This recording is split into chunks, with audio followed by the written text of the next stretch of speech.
reunimos como familia de Jesús, ¿sí? Hoy escogimos el tema de este retiro justamente para concientizarnos qué es vivir en la divina voluntad. Ya varias veces nos hemos reunido aquí en retiros, creo que ya van 8 retiros, más o menos, y hemos ido como creciendo, como avanzando en este conocimiento. Pero llega un momento en que tenemos que hacer un alto, así un alto, un silencio interior y preguntarnos si estamos siendo conscientes de lo que estamos recibiendo, ¿sí? Como le decía yo a Salvador, llegamos hasta pensar que somos responsables de todo este conocimiento, de todo este don que Dios nos quiere dar, y en este retiro nos van a ayudar a entender, a comprender, a ver si de veras estamos conscientes de qué es vivir en la divina voluntad. De repente, cuando va pasando el tiempo, cuando pues nos vamos acomodando en los grupos, que nos sentimos a gusto, pues esa monotonía puede ser peligrosa, es estar a gusto, cómodos. Puede ser peligroso porque podemos caer en el riesgo que divina voluntad se nos convierta como una devoción más, ¿sí? Entonces es necesario de vez en cuando, pues una afinadita, ¿sí? Un repasar, hacernos un chequeo en el alma, a ver cómo vamos, ¿estamos comprendiendo o lo estamos viviendo como una devoción más? Entonces, por eso en este retiro Jesús nos inspiró este tema, ¿sí? Que va a ser un poquito nuevo en el sentido que va a haber un cuestionario que cada quien nos vamos a hacer después de escuchar pláticas que nos refresquen el conocimiento que hemos recibido, y la respuesta tendrá que ser, fíjense bien, en silencio, y cada uno, para que sea lo más honesto posible. ¿Sí? ¿Sí se va entendiendo? El doctor nos irá diciendo en qué momento nos toca responder ese cuestionario. Nos vamos a dar un tiempo de silencio y de verdad hacerlo así, de Jesús conmigo y yo con Jesús. No estar preguntando al de al lado, oye, ¿tú qué contestaste aquí?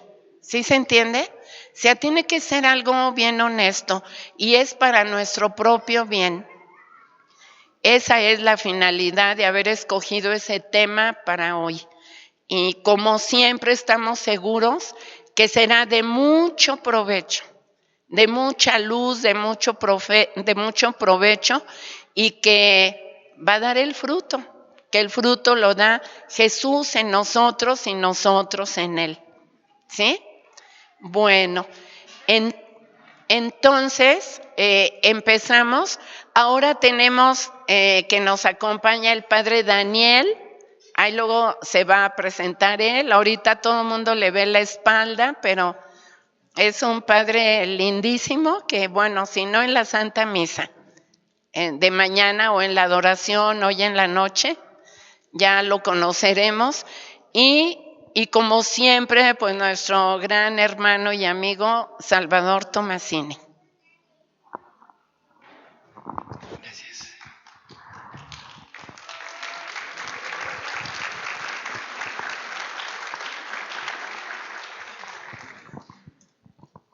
Bueno, pues buenas noches.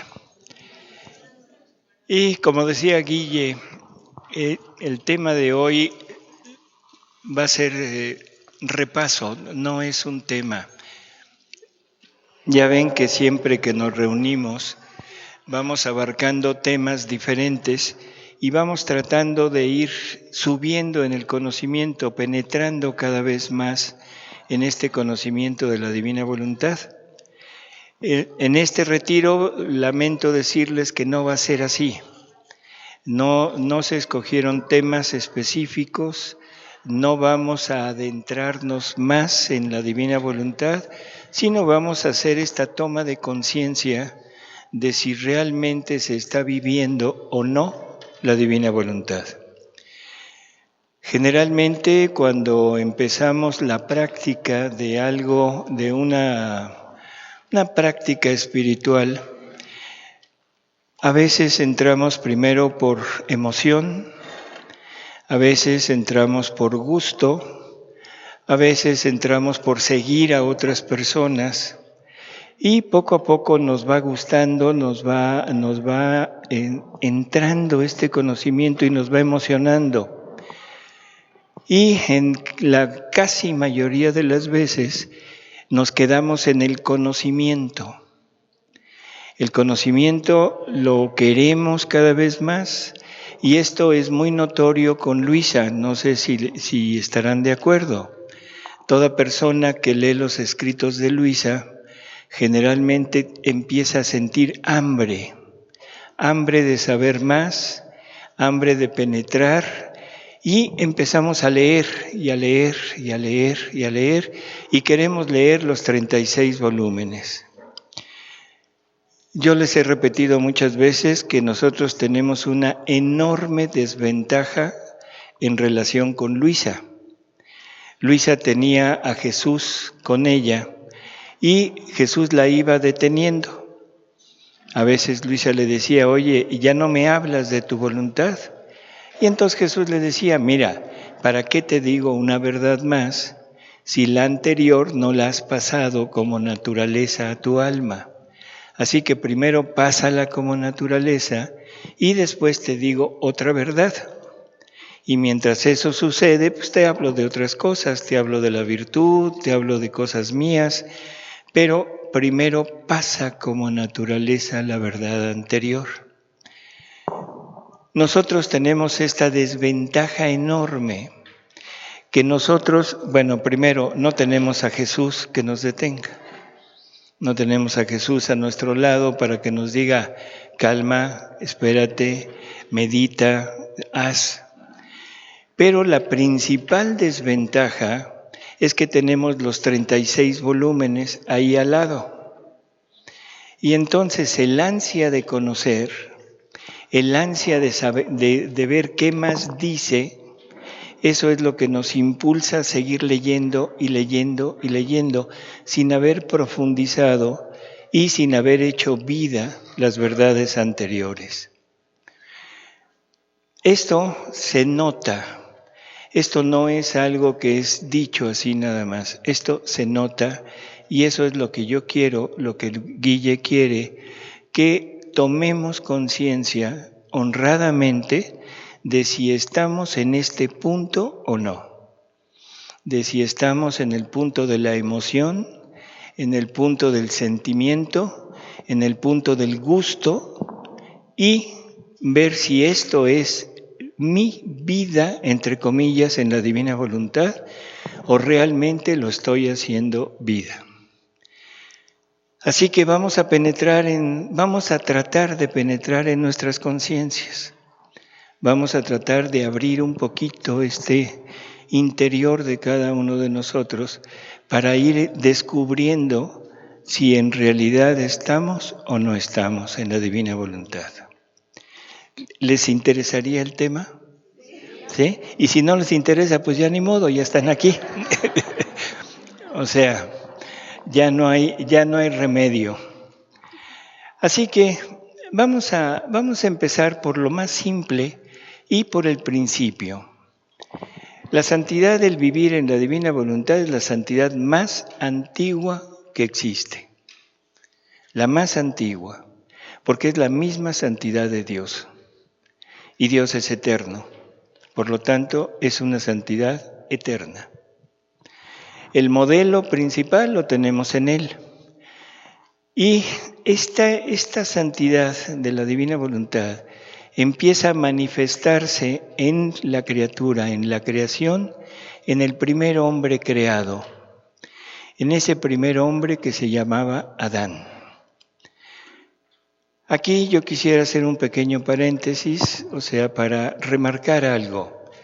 Adán y Eva, nuestros primeros padres, vivían en una santidad perfecta. ¿Vivían en la divina voluntad? Sí, con una pequeñísima diferencia. En Adán la voluntad divina era obrante. En Eva nada más habitaba en ella. Era la santidad, la plena de gracia, pero no era una santidad de una voluntad obrante. ¿De acuerdo? Porque esto es muy necesario entenderlo, que es una sola persona la que tiene que llevar a cabo la obra y la que tiene que cumplir todo lo requerido por Dios para que una vez fundada, una vez teniendo éxito en una persona, lo pueda poner a disposición del resto de la humanidad. Entonces, nuestro primer modelo va a ser Adán. ¿De acuerdo? Eva, perdonen, pero no. Después hablamos de la mujer. Después hablamos de María. Después hablamos de Luisa, para que no se sientan. ¿Sí? Vamos a repasar cómo fue creado el hombre.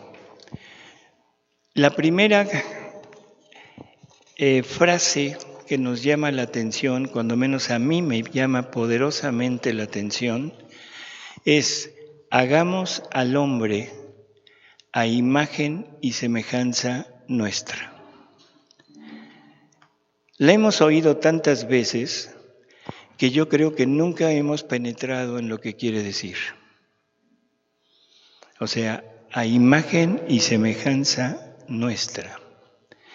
Por lo tanto, tenemos a un ser creado con todas las características, con todas las cualidades, con todas las obras que tiene la divinidad. Dios es omnipotente, el hombre debe ser omnipotente. El Dios es omnividente, el hombre debería de ser omnividente. Dios es pureza, el hombre debería de ser pureza. Y así por el estilo. Las obras de Dios Padre, son la creación, la redención del Hijo y la santificación del Espíritu Santo. Las obras de un ser es lo que conforma la vida de ese ser. A ver si nos entendemos. Todos nosotros, lo que hemos hecho a través de nuestra vida, es lo que estamos representando ahorita. Lo traemos con nosotros. Yo no puedo quitar de mí mi infancia, porque entonces no sería yo. No sé si se entiende. No puedo quitar lo que he aprendido en mi vida, porque entonces tampoco sería yo. Por lo tanto, Dios, su acto único que encierra estos tres actos, creación, redención y santificación, es lo que conforma su vida. Eso lo debemos tener nosotros. Y esto quizás no quede claro ahorita, lo vamos a ir viendo a través de la plática. Pero debemos tener en nosotros las mismas obras que Dios tiene. Y entonces sí podemos hablar de imagen y semejanza nuestra, de Él. Fuimos creados a imagen y semejanza de Dios, pero una cosa, en su Hijo Jesucristo. En su Hijo Jesucristo. Ya sabemos, hemos hablado ya mucho de esto, que el primer hombre creado es la humanidad de Jesús. Es el hombre Dios. Jesús no toma carne. No es un ser divino que viene y toma una humanidad como la nuestra. Eso es lo que generalmente entendemos, sino que Él se hace carne y nosotros fuimos creados a imagen y semejanza de Él. O sea, Él es el modelo, Él es el primogénito de toda la creación, es San Pablo. En Él fueron creadas todas las cosas, en Él somos, en Él vivimos, en Él nos movemos. Por lo tanto, San Pablo nos está dando la clave de eso, de que Él es el primer hombre creado. San Juan nos lleva al punto en el prólogo de su Evangelio, donde al final de su prólogo dice, y el Verbo se hizo carne. Y después, a imagen de esa humanidad, fuimos creados nosotros. Esto es necesario entenderlo para ir vislumbrando un poquito quiénes somos, qué somos, qué tenemos en nuestro interior. Vamos a empezar leyendo un poquito del Catecismo de la Iglesia Católica para ir viendo qué es lo que la Iglesia ha pensado de esto. En el numeral 375 del Catecismo, nada más nos dice que los primeros padres, Adán y Eva, fueron constituidos en un estado de santidad y de justicia original. Esta gracia de la santidad original era una participación de la vida divina. Dios nos participó de su vida. En el 376 dice, por la irradiación de esta gracia, todas las dimensiones de la vida del hombre estaban fortalecidas.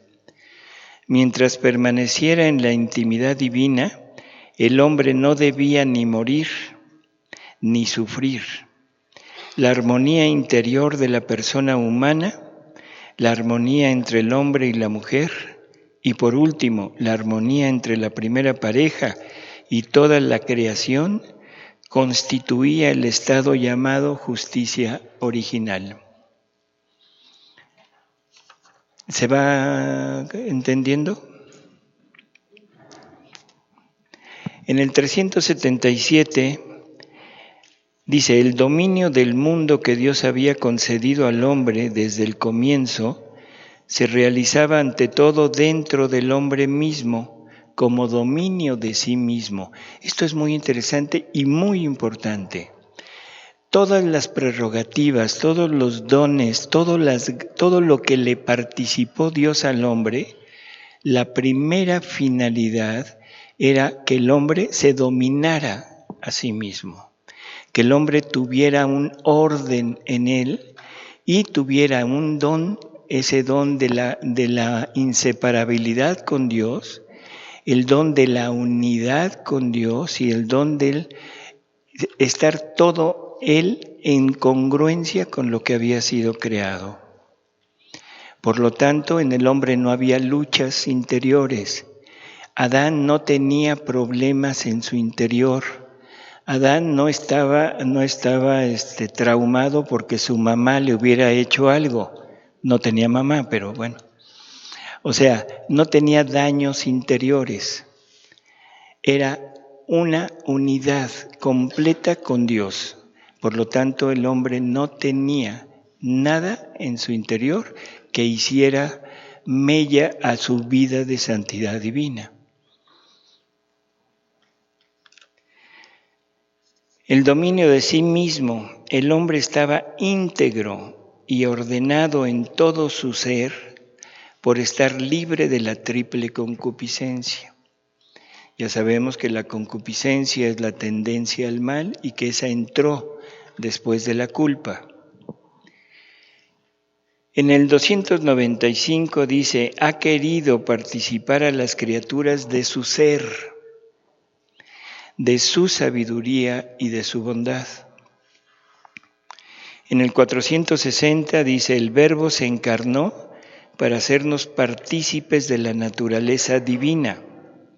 el Hijo unigénito de Dios queriendo hacernos partícipes de su divinidad. En el 759 dice, el Padre Eterno decidió elevar a los hombres a la participación de la vida divina. En el 704 dice, y Él dibujó sobre la carne moldeada su propia forma, de modo que incluso lo que fuera visible llevase la forma divina. ¿Qué quiere decir esto?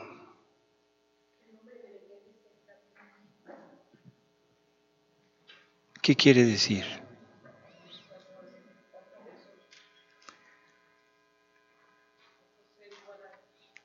Sí, por eso, pero ¿y a dónde me lleva esto? Si la forma debe ser divina, ¿qué nos está diciendo? Que Dios es divino, que Jesús es divino y que es el primer hombre. O sea, es una reafirmación de que es Jesús el primer hombre y que en modelo de Él fuimos creados nosotros. Porque aún la parte externa debería de ser divina. Fuimos modelados así.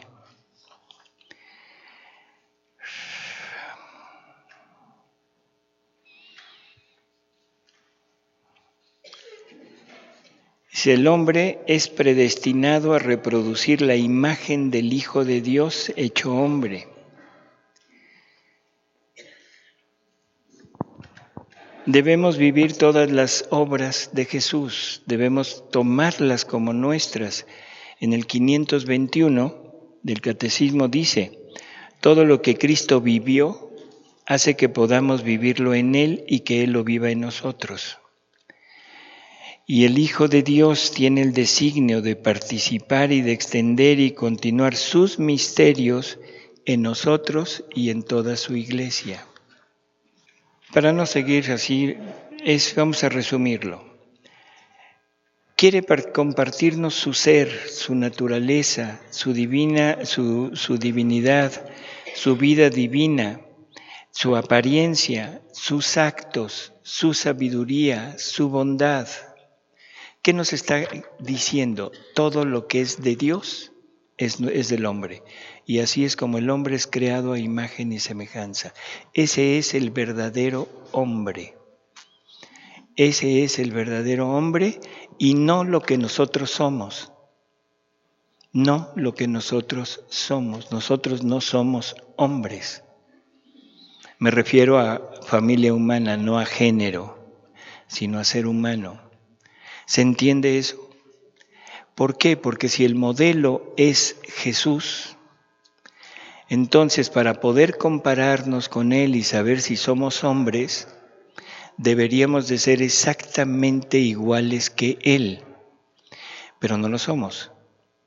¿Qué nos falta? ¿O qué nos sobra? No sabemos si es más lo que nos falta o es más lo que nos sobra. O sea, pero nos sobra todo lo que somos y nos falta todo lo que Él es.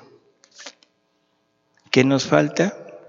La divinidad. Nos falta la vida divina y nos falta la voluntad divina para hacer crecer esa vida divina en nosotros. ¿Qué nos sobra? Todo lo que somos. Todo lo que somos. Y aquí vamos a entrar en un tema muy, muy interesante porque es lo siguiente. ¿Qué le pasa al hombre cuando cae? O sea, ¿qué pasó con Adán cuando cayó? Sí, ya sabemos que perdió la vida divina, pero ¿qué le pasó?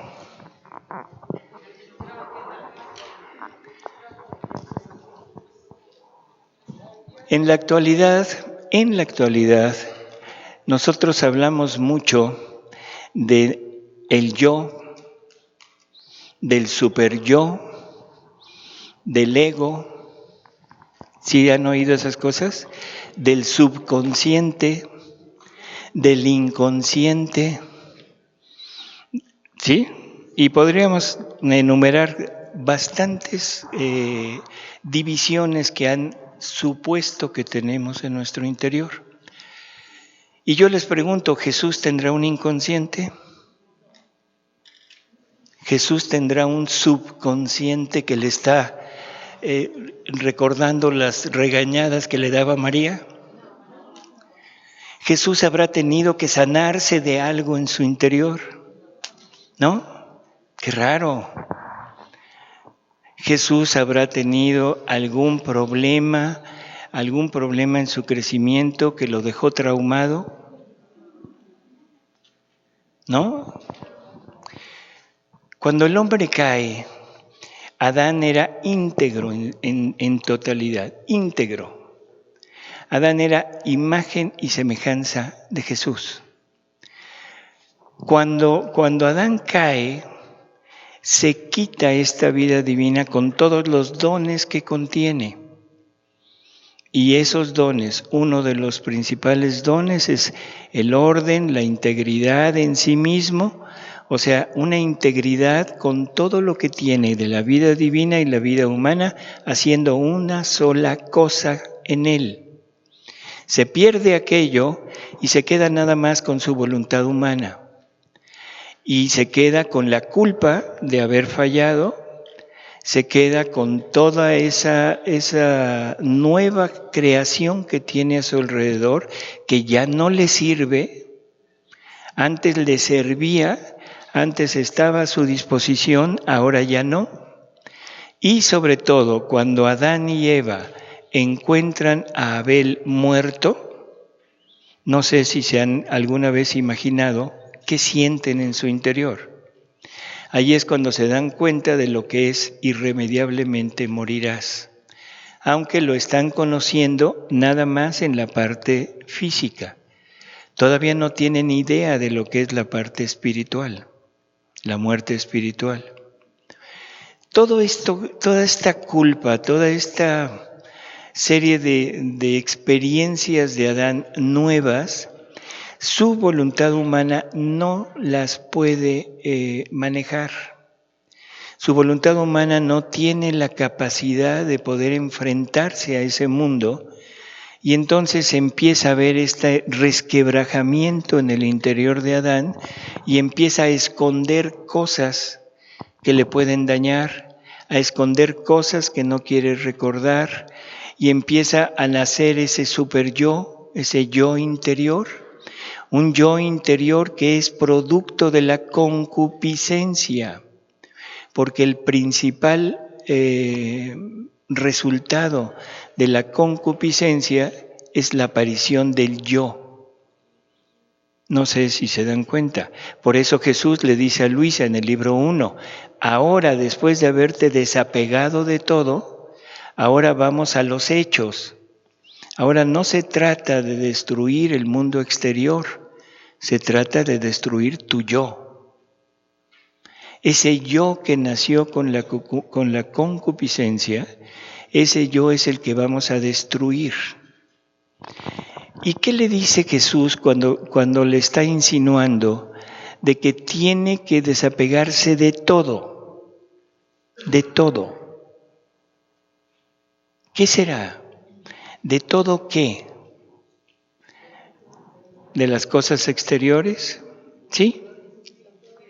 Las cosas exteriores, o sea, el desapego de las cosas exteriores es no depender de ellas, no estar fijo en ellas y no vivir para ellas. No quiere decir no tenerlas. Quiere decir no vivir para las cosas exteriores. Y nosotros vivimos para las cosas exteriores. Vivimos para el trabajo, vivimos para tener bienes, vivimos para tener una familia, vivimos para tener un nuevo coche, vivimos para tener viajes, vivimos para tener casas.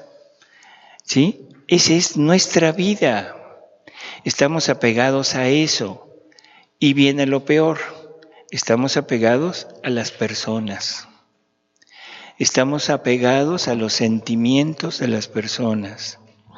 Cuando que Jesús le dice a Luisa, Y esto no es a Luisa, sino desde el primer mandamiento de la iglesia, el primer mandamiento de la ley de Dios, ¿cuál es? Amarás a Dios sobre todas las cosas.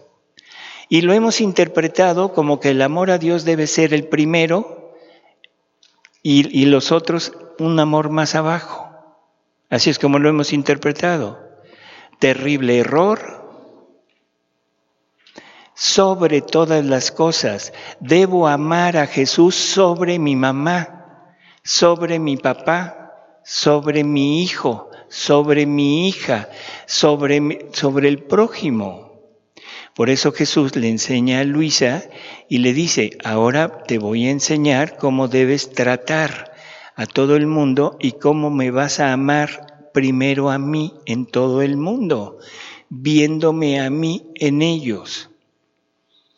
Y entonces la pregunta es, ¿alguna vez lo hemos hecho? ¿Alguna vez hemos amado a Jesús en el jefe intransigente que tengo en el trabajo? ¿Alguna vez hemos amado a Jesús en el vecino impropio que tengo ahí? ¿Alguna vez he amado a Jesús en el Chapo? Bueno, digo el nombre para... No, ¿verdad? Debemos amar a Jesús sobre todas las cosas, porque a final de cuentas, Él es en todos nosotros. Y todo lo que tenemos de cosas materiales, lo tenemos gracias a Él. Así que el primer mandamiento deberíamos de cambiar nada más un poquito. Vamos a amar a Jesús en todo. Por lo tanto, ahora yo pregunto, ¿por qué vivo apegado a las criaturas? ¿No se han dado cuenta que somos esclavos de las criaturas? ¿No se han dado cuenta de que yo soy esclavo de todo aquel que me hace un bien? Porque quedo atado a esa persona por agradecimiento. ¿No se han dado cuenta que cuando me hacen un mal, quedo atado a esa persona por resentimiento? Y siempre hemos vivido atados a las criaturas. Somos esclavos de las criaturas. Por eso Jesús, cuando viene a este mundo, dice, he venido para hacerlos libres. Y decimos, libres, sí, del pecado, del Satanás. No, de mi voluntad. De esta voluntad humana que me ata a todo y que no me permite vivir la libertad de Dios. Que ese es otro problema que hemos malinterpretado. Somos creados a imagen y semejanza de Dios. Dios es libre. Nosotros tenemos que ser libres. ¿Sí? ¿Y qué es la libertad? El escoger, eso es como lo hemos puesto. Yo soy libre para escoger mi vida, ¿o no? Entonces yo les pregunto, ¿y Dios entre qué escogió? ¿Dios entre qué escoge? ¿Dios habrá tenido dos opciones? ¿Habrá habido un momento en que Dios dijo, a ver, ¿puedo ser Dios o no Dios? ¿Habrá habido eso? Entonces la libertad no es escoger. ¿Qué es la libertad? Vivir la plenitud de todo el bien o de todos los bienes, y esa plenitud es Dios. Espaciarme en Él sin estar atado a nada. Dios no está atado a nada. Dios no está fijo en alguien. Dios es libre. Son pequeñas características de lo que era Adán y de lo que deberíamos de ser nosotros. ¿De acuerdo?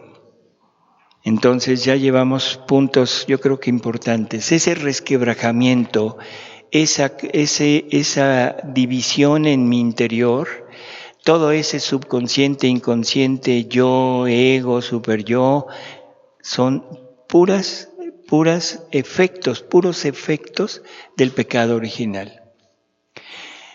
¿Yo debería de tener eso? No. Por eso Jesús llega y me dice, tienes que renunciar a eso y tienes que destruirlo.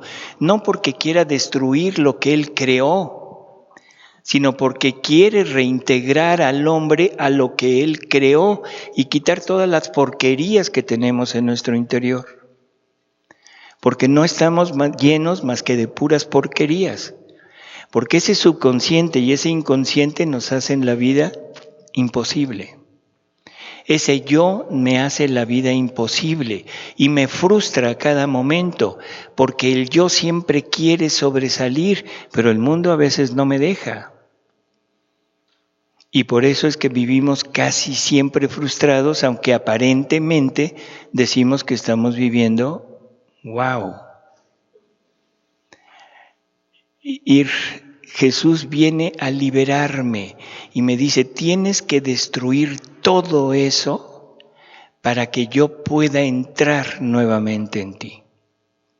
Tienes que quitarte todo, hasta tu yo. Y decimos, mi yo, no hombre, ¿qué te pasa? Si esto es lo que yo soy, esto es lo que yo he hecho, esto es lo que yo he logrado. Y me dice Jesús, pues por eso quiero que te lo quites, porque ese no soy yo.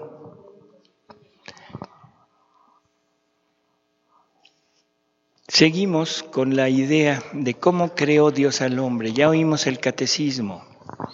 Vamos a ver qué nos dice Luisa. Le dice, hija mía, nada has dicho de la creación del hombre, la obra maestra de la potencia creadora, donde el Eterno, no a gotitas, sino a olas, a ríos, ponía su amor, su belleza, su maestría, y llevado por el exceso de amor, se ponía a sí mismo como centro del hombre. Pero él quería al hombre como una digna habitación. ¿Qué hace entonces esta majestad increada? Crea al hombre a su imagen y semejanza, y desde el fondo de su amor hace salir un respiro, y con su aliento omnipotente le infunde la vida, dotando al hombre de todas sus cualidades, proporcionadas a criatura, haciéndolo un pequeño Dios. Así que todo lo que ves en lo creado es nada en comparación a la creación del hombre. Oh, cuántos cielos, estrellas y soles muchos más bellos extendía en el alma creada. Cuánta variedad de belleza, cuántas armonías. Basta decir que miró al hombre creado y lo encontró tan bello que se enamoró de él. Y celoso de este su portento, él mismo se hizo custodio y poseedor del hombre y dijo, todo lo he creado para ti. Te doy el dominio de todo, todo es tuyo y tú serás todo mío. Tú no podrás comprender del todo los mares de amor, las relaciones íntimas y directas, la semejanza que corre entre creador y criatura. Ah, hija de mi corazón, si la criatura conociera cuán bella es su alma, cuántas dotes divinas contiene, y cómo entre todas las cosas creadas sobrepasa a todo en belleza, en potencia, en luz, tanto que se puede decir, es un pequeño Dios y un pequeño mundo que todo en sí contiene. Esto es lo que deberíamos de ser. Esto es lo que deberíamos de ser. O sea, esto ojalá que lo tomemos en cuenta, no como una lectura bonita, no como algo que me emociona, sino como algo que me pone en entredicho con lo que soy y con lo que digo que quiero ser. Porque todos aquellos que estamos leyendo la Divina Voluntad, creo que en nuestro interior estamos queriendo llegar a ser esto. Y somos como San Pablo. ¿Se acuerdan de San Pablo? Sí, ¿verdad? San Pablo da para todo. Cuando San Pablo dice, ya no soy yo quien vive, sino es Cristo que vive en mí. Y uno dice, sí, yo quiero llegar a ser así. El único problema es que después San Pablo dijo, ¿quién me librará de este hombre viejo que me lleva a hacer el mal que no quiero y no me deja hacer el bien que quiero? ¿Se dan cuenta de la dualidad que hay ahí? Esa es la dualidad que tenemos nosotros. Esa es exactamente la dualidad que tenemos nosotros. Queremos estar viviendo en la divina voluntad. Estamos casi seguros de que ya la vida divina está en nosotros, pero seguimos cometiendo los mismos errores. Seguimos cometiendo las mismas culpas y seguimos haciendo lo mismo que hemos hecho siempre. Así que bueno, hay que irlo tomando como una toma de conciencia. Esto es una toma de conciencia. Esto es parte del gran aviso, ese gran aviso que todos aquí están esperando y que no se ha dado, pero que ya empezó aquí. Porque el aviso es una toma de conciencia, donde Dios nos va a mostrar no lo que somos. ¿Para qué me muestra lo que somos si ya me conozco? Ya me conozco. ¿Para qué me va a decir, mira, tú eres pecador y así, si ya lo sé? No, me va a mostrar lo que debo ser, lo que debería de ser. Y eso sí me va a dar un golpe tremendo cuando yo vea lo que debería de ser y me confronte yo mismo con lo que soy. Y eso sí me va a derrumbar totalmente.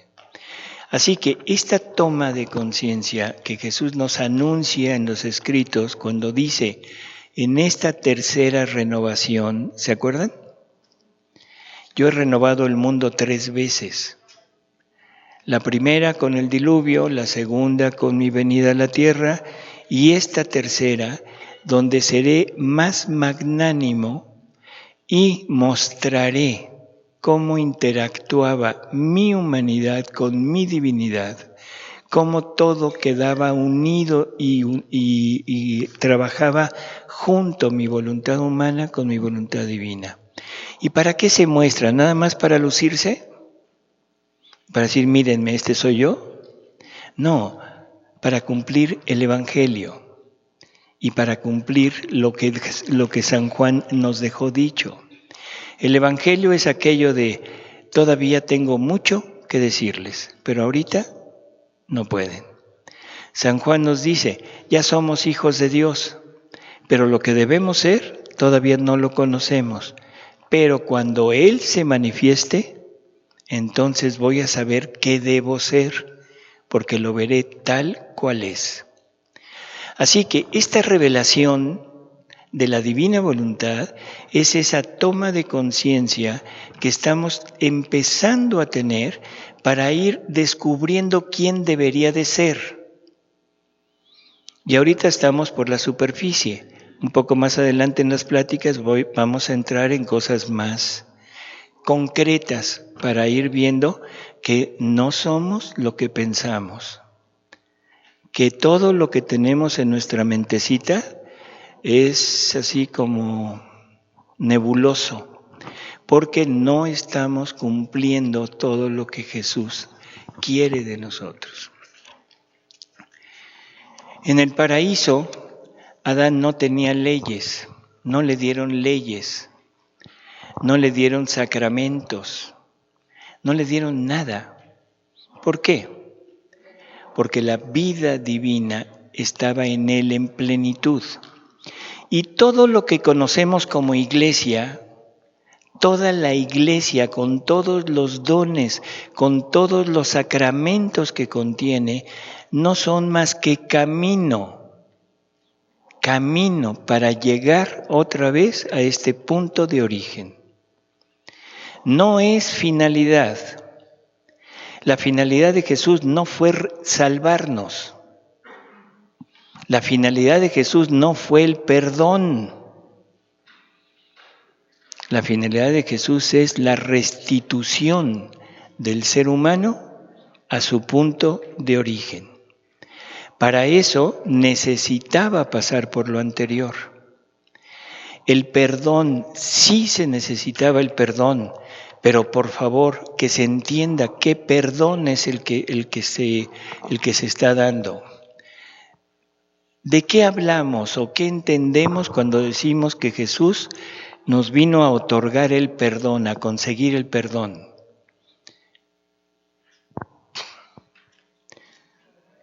Incluso ya lo decimos en el Padre Nuestro, nuestras ofensas, ¿sí?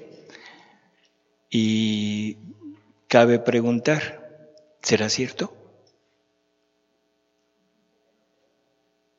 ¿Será cierto? Hombre, pero de uno en uno no se amontonen. Es que Él no lo dice. Claro que no. El Padre Nuestro dice, perdona nuestras deudas, no ofensas. La ofensa es, para dar el perdón de la ofensa, es simplemente la persona ofendida, es simplemente dice, sí hombre, te perdono, no hay problema. Y si Jesús nos invita a perdonar continuamente, y si Jesús le dice a Pedro, no vas a perdonar 7 veces, vas a perdonar 70 veces 7, ¿que el perdón no es Dios mismo? ¿Que la divinidad no es la misericordia? ¿Que no podría haber otorgado el perdón sin tantísimo sufrimiento? Entonces, ¿por qué quiso sufrir tanto? ¿Cuál fue la razón de esta pasión de Jesús en que no conocemos más que la parte superficial, la que pasó el último día? Pero ¿qué pasó en todo el interior durante toda su vida? Esas 3 pasiones de Jesús. ¿Para qué? Para restituir al hombre. Y es necesario, ahí sí, ese sufrimiento porque uno de los atributos de Dios, o sea, no puede hacer merma ante otro. La bondad, la misericordia no pueden estar por encima de la justicia. Dios es equilibrio. Tan infinita es la misericordia como infinita es la justicia. Y para que haya misericordia debe haber justicia. Si no hay justicia, no hay misericordia. O sea, la misericordia no se aplica en donde no hay una verdadera conversión, en donde no hay un arrepentimiento, en donde no hay que salga del hombre un perdón. O sea, perdóname esto. ¿Y qué es lo que me debe perdonar? Las deudas, porque esas sí se tienen que pagar. ¿Y qué deudas tenemos con Dios? ¿Qué deudas? En cada acto de la criatura que tenía que ser hecho en unión con la divina voluntad, tenía que ponerse un acto divino. Y por lo tanto, un acto divino es igual a una vida divina. Una vida divina por cada acto divino. Eso es lo que le debemos a Dios. ¿Cuántos actos habremos hecho en nuestra vida? Infinitos. No podemos contarlos. Pero la justicia divina sí dice, a mí me debes tantos actos, tantas vidas mías que yo saqué para que tú las pusieras en tus actos y no me las has regresado. Esas son las deudas que tenemos con Dios. Esas son las deudas que tuvo que venir a pagar Jesús por nosotros, porque nosotros no tenemos vida divina como para poderlo retribuir en eso. ¿De acuerdo? Entonces, tenemos que ir enmarcando esta pasión de Jesús, ahorita que estamos en Cuaresma y que nos acercamos nuevamente a la Semana Santa, de qué es lo que Jesús vino a hacer a este mundo. Nos vino a restituir a este estado, no nada más a perdonarnos, no nada más a conseguirnos el perdón. ¿Qué será esto que el mismo Dios tiene que voluntariamente que venir a pasar todo esto, a sufrir todo esto? ¿Qué será el hombre para Dios? ¿Qué será? Cada quien que se responda lo que quiera. O sea, ¿qué será? ¿Cuál será el valor del ser humano ante Dios? Es el mismo valor de Dios. El mismo valor de Dios. Por lo tanto, deberíamos de tener un poquito de interés de decir, bueno, a ver, vamos a tratar de descubrir qué es lo que me está diciendo, qué es lo que quiere de mí. Y eso es lo que nos está hablando aquí.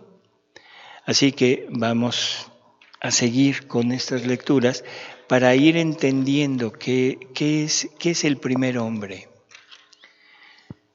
Entonces, en Adán no había leyes, no había sacramentos, no había nada. Y le dice Jesús a Luisa, hija mía, mi voluntad es todo y contiene todo. Y además es principio, medio y fin del hombre. Por eso al crearlo no le di leyes, ni instituí sacramentos, sino solo le di al hombre mi voluntad, porque era más que suficiente, estando en el principio de ella, para encontrar todos los medios para llegar no a una santidad baja, sino a la altura de la santidad divina, y así encontrarse en el puerto de su fin. Esto significa que el hombre no debía tener necesidad de otra cosa, sino solo de mi voluntad, en la cual debía encontrar todo en modo sorprendente, admirable y fácil para hacerse santo y feliz en el tiempo y en la eternidad. Y si le di una ley, después de siglos y siglos de creado, fue porque el hombre había perdido su principio. Por lo tanto, había extraviado los medios y el fin. Así que la ley no fue principio, sino medio. Pero viendo que con todo y la ley el hombre estaba perdido, al venir a la tierra instituí los sacramentos como medios más fuertes y potentes para salvarlo. Pero cuántos abusos, cuántas profanaciones, cuántos se sirven de la ley y de los mismos sacramentos para pecar más y precipitarse en el infierno. Mientras que con solo mi voluntad, que es principio, medio y fin, el alma se pone al seguro, se eleva a la santidad divina, alcanza en modo completo la finalidad para la que fue creada, y no hay ni la sombra de peligro de poder ofenderme. Así que el camino más seguro es solo mi voluntad, y los mismos sacramentos, si no son recibidos en orden con mi voluntad, pueden servir como medios de condenación y de ruina.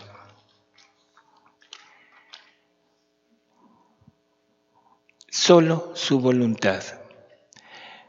Nos tocó vivir en una época que yo sí diría que somos muy afortunados, porque nos tocó vivir en la época en la que Dios decide volver a dar su voluntad. Dios decide volver a poner en juego todo lo que le dio al hombre al crearlo. Si pensamos en la historia, después de la caída de Adán, todos los santos del Antiguo Testamento, Abraham, Moisés, todos los profetas, en fin, todos ellos no tuvieron el bien de tener a un Redentor ya consumado. Por lo tanto, estaban muertos a la gracia. Incluso San José, muertos a la gracia. Ninguno de ellos, con todo lo que hicieron, podía entrar al cielo. No, el cielo no se abría a ellos. ¿Por qué? Porque todo lo que tenían en su interior era producto de una voluntad humana. Una voluntad humana buena, sí, ordenada hacia Dios, sí, pero muertos a la gracia. Cuando llega Jesús, abre esa brecha y otorga todos los méritos de Él, se los otorga a todos los anteriores. Y por eso Jesús baja, desciende al Seol, desciende al seno de Abraham, a sacar a todos aquellos, porque ya les valoriza sus actos ahora con su redención. Pero a ellos no les tocó esto.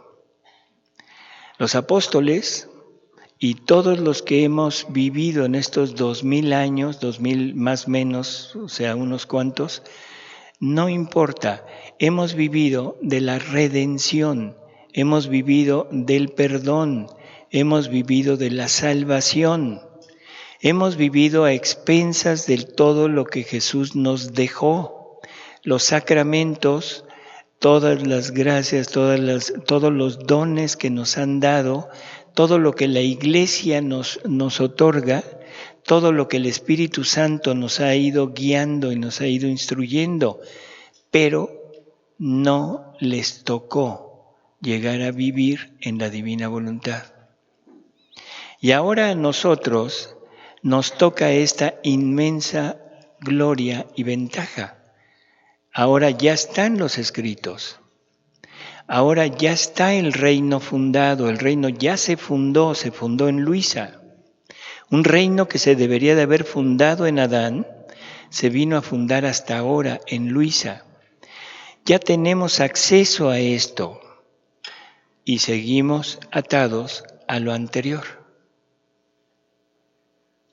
Seguimos tratando de poner esto que nos está diciendo Jesús, que es todo lo que necesitamos es su voluntad y su vida, y nosotros seguimos queriendo congeniar lo antiguo con lo nuevo. No me refiero a los sacramentos, porque luego son muy mal pensados, y luego dicen, no, nos dijo que ya no hay que ir a los sacramentos. No estoy diciendo eso. Los sacramentos siguen, la Iglesia sigue como está, pero nuestras prácticas religiosas deben de cambiar, y eso vamos a hablar en una de las pláticas, la necesidad del cambio. Debemos cambiar. Igual que la iglesia, la sinagoga, tuvo que cambiar a la iglesia que Jesús funda. Deja la base, que es la ley, los mandamientos. Ahí está. Deja toda la historia, todo lo que el ejemplo de todos aquellos nos lo deja a nosotros. Pero ya no seguimos matando palomas ni corderos antes de entrar a misa. ¿Se entiende? O sea, ya no vamos a hacer sacrificios para expiar nuestros pecados. Ahora el único sacrificio es el de Jesús.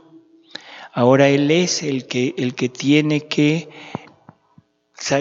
conseguirnos todo, pero es Él, ya no los símbolos que había antes. Nos está diciendo que solo su voluntad basta. Y nosotros decimos, no es cierto. Necesito el perdón. Necesito la sanación. En fin, después hablaremos más a fondo de eso. O sea, no. Jesús basta por todos. Basta para todo. Y Él nos lo va diciendo, lo vamos a ir leyendo poco a poco. Ahorita simplemente es un repaso de lo que deberíamos de ser. A ver, le doy cita para el lunes 20. Bueno, están escritas en el programa. Pero se la doy, o sea, no hay problema.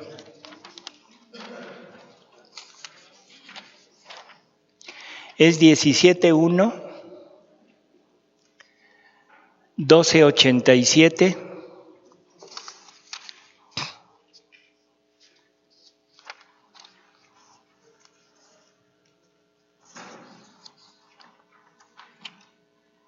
y 33.3.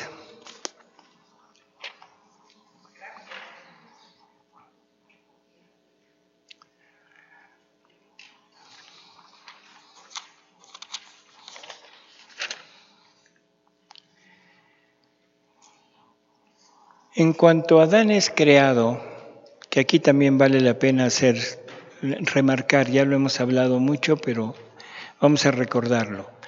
Adán y Eva, Adán no es parte de la creación general, o sea, no forma parte de la creación que Dios hace así, para todos, genérica. Si recordamos, Dios va creando por medio de su palabra. Cuando dice fiat lux, hágase la luz, y Jesús nos dice que fue diciendo un fiat por cada cosa que iba creando. O sea, todo es creado por medio de la palabra. ¿Quién es la palabra? Es Jesús. O sea, la palabra fiat es un verbo, es un hágase, es una acción. Y siendo verbo, ¿quién es el verbo? La segunda persona de la Trinidad. Entonces, no fuimos hechos nada más así. Y sobre todo que en el momento en el que se presentó ese hágase, o sea, los seres ya salían, pero ya salían con vida. Todos los animales, todos los vegetales aparecían por medio de la palabra de Dios, pero ya vivos. El ser humano es diferente. Cuando llega al ser humano ya no dice que haya, sino dice hagamos al hombre a nuestra imagen y semejanza. Y dice el Génesis que lo hizo con sus propias manos. O sea, es Dios mismo que se pone a la obra, se pone a hacer al hombre. Y cuando termina de hacerlo, todavía no está vivo. Es una simple estatua. ¿Qué necesita hacer? Se pone él, insufla, pone su aliento en el hombre y entonces el hombre empieza a vivir. Por lo tanto, si se dan cuenta, somos totalmente diferentes del resto de las criaturas. Somos una creación muy especial. ¿Qué habrá dicho Adán en el momento que abre los ojos?